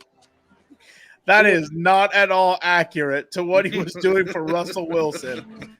You saw as soon as he came in, Russell Wilson needed a reality check. That's why he kicked out all his stooges, doesn't have an office and all that other stuff. That was the stuff I was applauding, because it's like, thank God, dude. These quarterbacks need a reality check up in here that they don't run the organization no matter how much they get paid. By the way, this week at Chargers camp, somebody said, why shouldn't quarterbacks have offices? They have to watch film. They have to do this. They have to do that. I was very surprised. That's called the quarterback room. Just like the offensive line have their own room. It's the most idiotic thing. Tell them that. Tell them. I can't stand these skill players. Quick little story. I shouldn't say that. I love my skill players. They're great. Yeah. Our skill players are great. Yeah, love them. They're great kids. All right. But Gilbert. Well, he has a story. He wants to say a story. Oh, no, it's fine. We can move on. Okay. Yes, let's move on, because I can't find my charger and my laptop might die soon. So if you see me disappear, you know why. Don't worry. I'll run the show. It'll be after hours with Dan and Dago. But we're almost done here, hopefully. And I am gonna bury the. Is that an echo? Freaking. It is. Okay. Nope. Does it sound better? Okay. You did. Do you like my radio voice? Hello, Gilberto. All right. Okay. You fix the echo. Thank you. I appreciate it. Don't worry. I'm gonna get a stand. Okay. Wait till I move. Then I'm gonna put it right here, and I'm gonna be making sweet love to it the whole time like this. How are you, Gilberto? This is my time. This is my time. Thank you, sir. You did not hear anything I just said. But real quickly, I'm gonna bury the 3 dudes that were behind me to watch Barbie, from the minute they entered the theater, they're right behind me, like, let's just say we're here for Oppenheimer. We're not here for Barbie. Like just all these dumb jokes, like 3 tickets for Oppenheimer. Don't say Barbie out loud. I'm like, okay, dude, we get the bit. Like, stop saying it. And then unfortunately, they sat behind me, the 3 dudes, and like, yeah, we care about women. Yeah, it's a women's movie. So it was just like a bunch of like frat bros trying to make fun of Barbie the whole time. Like, hey, we're not really here. We're here to make fun of this movie the whole time. And after a while, I was like, okay, enough with the bit. Get over it. Let me watch the movie. And one of the dudes was like kicking my chair, and I was gonna turn around and go off on them. That? I was like 3. It was like two kicks. Third, I'm like, I'm gonna turn around and say something. You don't want to get him started, Frown. I don't want to. When that heel starts up, dude. Oh no, I turn around. Yeah, like I'm like, okay. First, yeah, kick, I Frown's turn with me. around. That's why. I remember one time in TJ, I was like, "Controle su hijo, por favor, me está pateando la silla." Are you crazy, Frown, in Tijuana? Yeah, right. I'm not honking at anybody. Yeah. I'm a little more patient, but all the jokes throughout the movie and like, oh, look at Ryan Gosling's six pack. I'm not about. But they were following me the whole time. I don't know why. And I'm like, dude, like after a while, it's okay. You came with your 2 other friends to watch Barbie. It's not a big deal. It's okay. You watch. You don't have to make jokes about it. And you guys are straight males. Whatever. Who cares? But I just wanted to give them a little spotlight here. And it's 2 Pirates of the Caribbean friends. I don't know, but it was a lot. They just make dumb jokes the whole time. No, and that happened to Megan and I when we went to go see Spider-Man Into the Spider-Verse. There were a bunch of there was 5 teenagers, boys behind us, and they just kept commenting on the female. I'm like, this is an animation. Why are you talking about trying to be obscene? And they just trying to just comment on everything, and he's like, she's good. Like, I'm just like, come on. What movie did that happen in Scream 5? Remember that? When I told the kids, we had some rodents back there someday. Yeah, I finally told them, shut the hell up. Yeah. But they weren't old enough to be in the film anyway. They pulled one of Gilberto's little strategies over there. Yeah, they were like everything they were commenting. I would have done this. No, you wouldn't have. You would have died right away. Here, let me show you. Yeah. No, whatever. What about the time you almost got in trouble in the movie theater? My chair, or you're talking, or I'm hot, I'm complaining. I'm throwing a fit. I'm fighting somebody. Like, I do not do well with heat. One time I was sweating in the theater, and I went out and I told the lady, I was like, the air conditioning must be broken. She's like, no, it's fine. I'm like, clearly it's not, lady. I'm like, I'm dripping sweat. Oh, well, what can we do? I'm like, turn on the air conditioning and turn that thing low. Okay, we'll fix it right now. And after that, I was able to fall asleep in the movie. So I almost got us booted. Some people were turning around. They're like, what the hell's that damn noise? Where's the bear?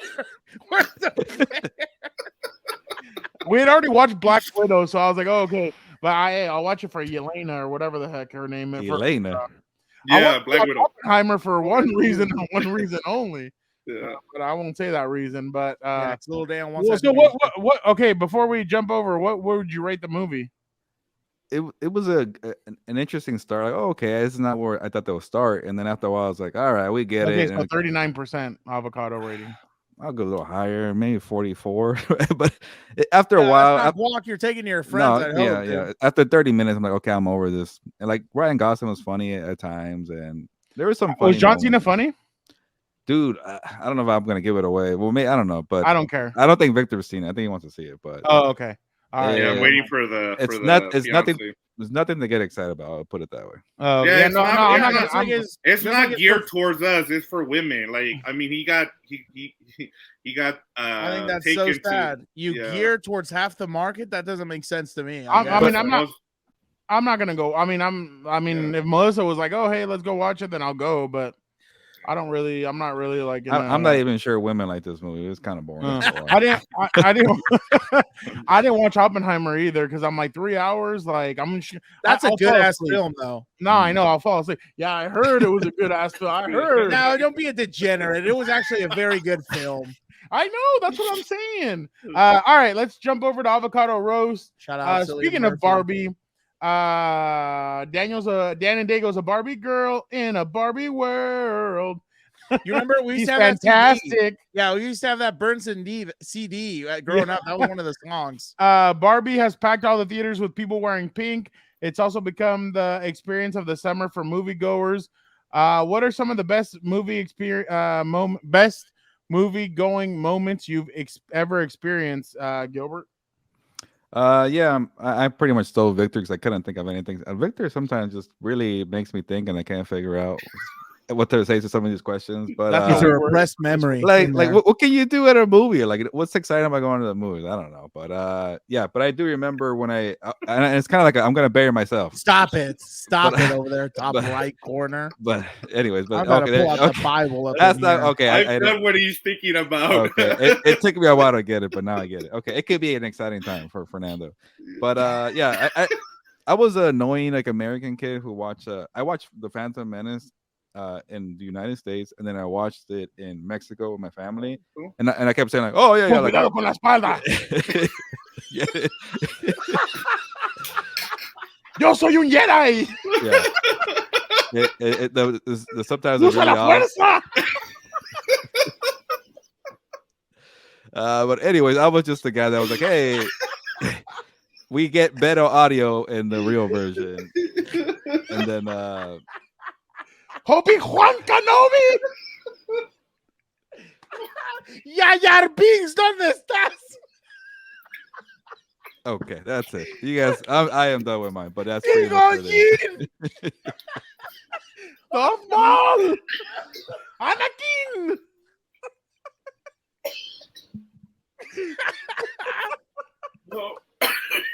No, You made Victor leave. I'm sorry. Christ. I'm sorry. Continue. No, there's nothing I can do. That was it. Move on, because my battery's about to die. So go All ahead. right. Go ahead. Don't come to me. No, okay, I'll go next. Smoking. I watched The Dark Knight at I remember it was a school night, and we convinced our mom to let us go to The Dark Knight. And I remember that. I remember having to wait in the outside the theater in the cold to watch a movie. So that's what I went with. I think it was Dan, one of my friends, and myself. We went at midnight. And my mom was worried because she had heard about the shooting in Colorado, and she had texted me, "Hey, are you guys all right?" Like at 1 a.m. I'm like, "Yeah, why?" I heard there was a shooting at a movie theater. I'm like, "Yeah, no, not here." She's like, "Oh, okay, be careful." I'm like, "Oh, okay, for sure." And then we found out it was the Colorado one, but yeah, definitely. I remember waiting until midnight out Thursday night to go watch the movie and stuff. That was always fun, waiting in line, sneaking in and stuff and everything. So, Vic, Oh man, go next. I think I've recovered now. Now just what he said. Taking my brother to Avocados. seen Star Wars. You made him cry, Fernando. Jeez. I'm sorry. No, that was too funny, but thanks. I really needed that. That was a good laugh. But taking my brother to go see The Phantom Menace for midnight, we've always talked about that. It was the first time for him to go to a midnight show, and he really enjoyed that. And then the other one, going to go see Endgame Oh yeah. at 2 a.m. And getting out of the theater like in the morning, and then going to work. Like that was really cool. Like, and then that scene when Should have gone to Denny's after that. yeah, when the portal opens during Endgame towards the end there, that was really cool. Like, I just remember everybody just going crazy. Like, So it was like 5:30 in the morning when you got out of the theater. so it was a 3-hour movie, so it's around 5, yeah. Good Yeah. God Almighty. Yeah, and then I went to go work like at around 8 o'clock. So yeah, you're right. Like I think I got like 2 hours of sleep and then went to work. But honestly, I wouldn't trade that. That was such a cool experience. Keep it going. La amenaza del fantasma. Dan, go ahead. Masa Windu. Yoda. Oh my god. Did you guys actually watch a Dan. version like this? Patino. No, but it's just so like because you said you watch it in Mexico. It's like we're just going. I want to see it in Spanish. Like now honestly, I'm not even sure it was. I think it was like English with subtitles. Oh, okay. I'm not even sure, to be honest, but it could be. All right, Dan, go ahead. I think my favorite movie going experience was when we took Little Leo to his first R-rated movie when he was like what'd you say for now 11? 11. Yeah, he was 11 years old and we took him to Vacation movie. So obviously in that movie it was a little raunchy and everything else. So when he saw some naughty behaviors, let's just say, his eyes were wide ass open. And then I tried to, joke with him and cover his eyes. And of course, he was fighting them off and everything else. And it was just awesome. It was hilarious. Like, especially because, you would have thought the little one wouldn't have known a lot of those jokes, but apparently the internet raises these kids now and he knew all of them. So it was pretty funny. Yeah, because hanging out with you and me, he didn't get any of those jokes. That too. Yeah. So it was just a fun experience. We were laughing, hanging out. No boobies. Yeah, exactly. That was the funniest part. We said Uncle Daniel, like, because we used to have to send him the trailers and the movies and all the oh yeah, my uncle would make us send them trailers, so we're like, oh, we're gonna go watch the Care Bears or something. Yeah, it was some stupid like infant movie, and we took him, and it's like, yeah, right, we're going to vacation, and he was hyped up too when he heard what movie it was. That was a cool memory for sure that we got to take him to his first R-rated movie. And obviously, for Una Mas, just real quick, wanted to give a quick shout out to Chris Henry Jr., who just committed to Ohio State. That's the son of Chris Henry, who passed away a couple of years ago. In 2009, I remember he was about to be. They were about to play the Chargers that week, and the Bengals asked to not play that game, and the NFL said no, you have to play it. The Chargers did a whole ceremony here in San Diego for Chris Henry. Actually, fun fact: if you guys haven't read that story on The Athletic, Pac-Man Jones is now raising Chris Henry's kids, and it's a really cool story. I really think that people should check it out and see all that. So shout out to Chris Henry Jr. for committing to Ohio State. If you're a junior and you're a receiver and you're heading to Ohio State, there's a pretty good chance you might be a top pick, especially with Marvin Harrison Jr. about to be probably go 2-for-1 with the Cardinals and getting drafted. But trying to be Nostradamus over here for now. You never know. That's what you never know. We appreciate you guys so much for watching yet another episode of Compas on the Beat. Thank you guys so much. Don't forget to check out everything else, compasonthebeatmerch.com, compasonthebeat.com for all your needs online or merch wise. Don't forget to check out What's Up Bolts, where Dan and Dago and I have you covered on all things training camp. Special episode has dropped.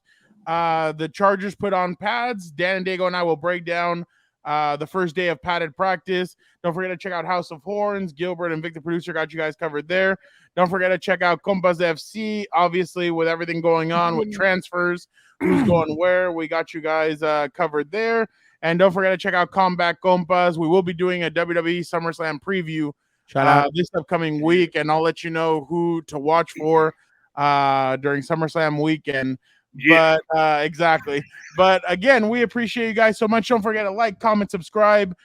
Thank you guys again. Remember, the Compas are just getting started. The vacation has been over for a month now. The ball is rolling, so we got a lot of cool stuff headed your way. But for the time being, Gilbert, ¿sabes qué? Vámonos. Fernando, you stole my my avocado roast segment. He's not happy. So you could end the show with a Mexican Jar Jar Binks accent. Yes. Go ahead. Yes.